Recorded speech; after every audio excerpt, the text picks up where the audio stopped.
Xin chào mọi người và chào mừng các bạn đã đến với Keyboard Game. Dạo gần đây thì mình thấy có khá nhiều bạn hỏi mình cách chơi màn Richie, cũng như là mình đã lôi kéo được cũng không ít người chơi được game này, và mình thấy là cái tiềm năng phát triển của màn Richie ngày càng lớn, không như một số hội nào đó chỉ cố gắng giữ member. Hôm nay Keyboard Game sẽ mang đến cho các bạn các cái Yaku mà các bạn newbie cũng như là các bạn đã chơi lâu rồi nhưng mà vẫn còn đang nghĩ lớn nên nhớ và học thuộc lòng, bởi vì là những cái Yaku này là những Yaku rất dễ thực hiện và tỷ lệ thắng với những Yaku này cực kỳ cao. Nào, chúng ta cùng đến với nội dung.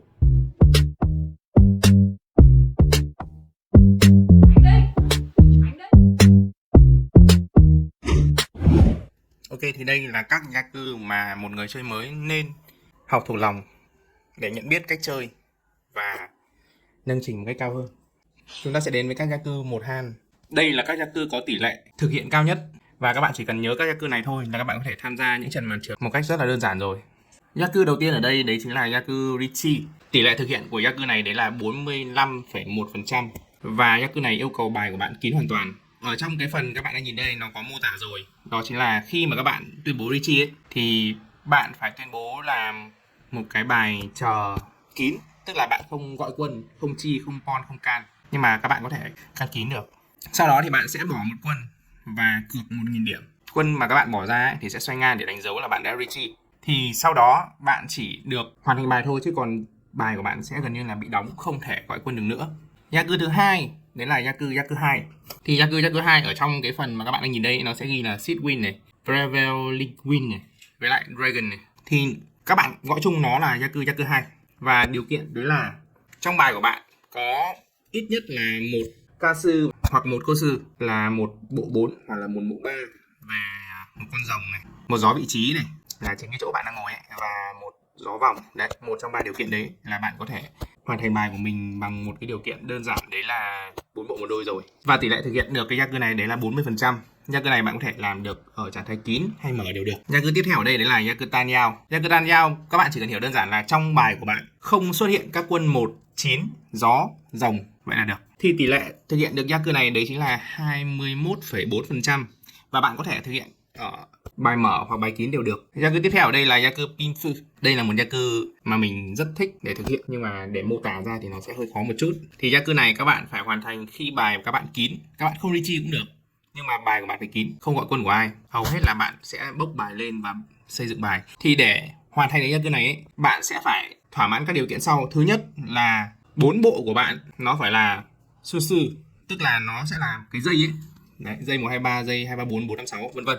Cái thứ hai là cái đôi của bạn nó sẽ phải là đôi không mang giá trị, tức là nó sẽ không được là đôi rồng, đôi gió chỗ ngồi hay là đôi gió vòng. Và điều kiện thứ ba của cái Yaku này đấy là bạn phải đợi 2 đầu, tức là bạn đợi một quân để hoàn thành một cái dây, và quân mà các bạn đợi nó sẽ nằm ở 2 đầu chứ nó không được nằm ở giữa hoặc nằm ở một đầu. Hay đơn giản hơn là bạn sẽ không được đợi theo kiểu là 1 2 đợi 3 hay là 9 8 đợi 7, hoặc là bạn đợi là 4 6 đợi 5. Đấy, các bạn chỉ được đợi 2 đầu thôi, tức là 4 5 đợi 6 hoặc 3. Và đó là bạn đã hoàn thành được Yaku Pinfu rồi. Yaku Pinfu này thì có tỷ lệ thực hiện được là 19,9%, thêm 0,1% nữa là được 20% rồi. Tức là cứ 5 ván bạn làm được một lần. Yaku thứ 5 mà mình muốn nói đến ở đây đấy là Menzensimo. Thì nó chỉ đơn giản là bạn hoàn thành bài bằng việc bạn tự bốc quân cuối cùng để về thôi, với điều kiện là bài của bạn phải kín hoàn toàn.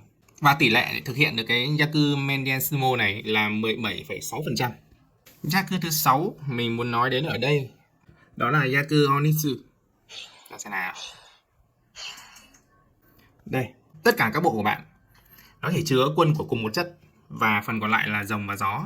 Tức là bạn có một đôi là cái chất đấy và những quân còn lại là rồng gió đều được. Nhưng mà phải nhớ là các bạn phải tuân theo điều kiện 4 bộ một đôi nha. Thì tỷ lệ để thực hiện được cái Yaku này đấy là 6,31%. Yaku thứ 7 mình muốn nói ở đây đấy là Yaku Ipeko. Mô tả đơn giản là bạn có 2 su su đồng chất liên tiếp của một chất. Tức là như cái hình bạn đang nhìn ở đây, nó chính là 123 của chất man nằm trong bài của mình. Thì cái Yaku này ấy, bạn chỉ có thể làm được khi bài kín thôi nhé. Và tỷ lệ thực hiện được cái Yaku này đấy là 4,75%. Các cái Yaku này ấy, nó yêu cầu bài kín nó rất là khó đúng không? Nhưng mà thực chất ấy, thì cái việc mà bạn gọi quân từ người khác nó còn khó hơn rất là nhiều. Nếu mà bạn tính đến cái việc là người ta không đoán được ý của mình là gì ấy, thì nó sẽ dễ. Nhưng mà nếu mà bạn chơi với những người đã chơi lâu rồi, cái việc mà bạn gọi quân người ta nhìn phát là ra luôn. Và vừa rồi là 7 cái gia cư mà mình nghĩ là một người chơi mới nên nhớ.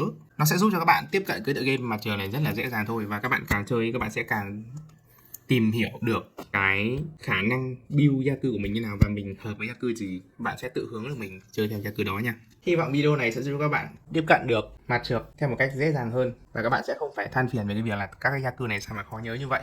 Các bạn chỉ cần nhớ tầm khoảng 5 đến 7 gia cư thôi là các bạn có thể thực hiện được rồi. Còn bạn thì sao? Bạn thích gia cư nào nhất? Hãy cho chúng mình biết ý kiến của các bạn ở phần bình luận nhé. Nếu thấy hay thì các bạn có thể hỗ trợ mình bằng cách like, subscribe và ấn vào nút chuông thông báo để biết được những cái video sắp tới của chúng mình ra trong thời gian nào nhé. Xin chào và hẹn gặp lại các bạn ở những video sau.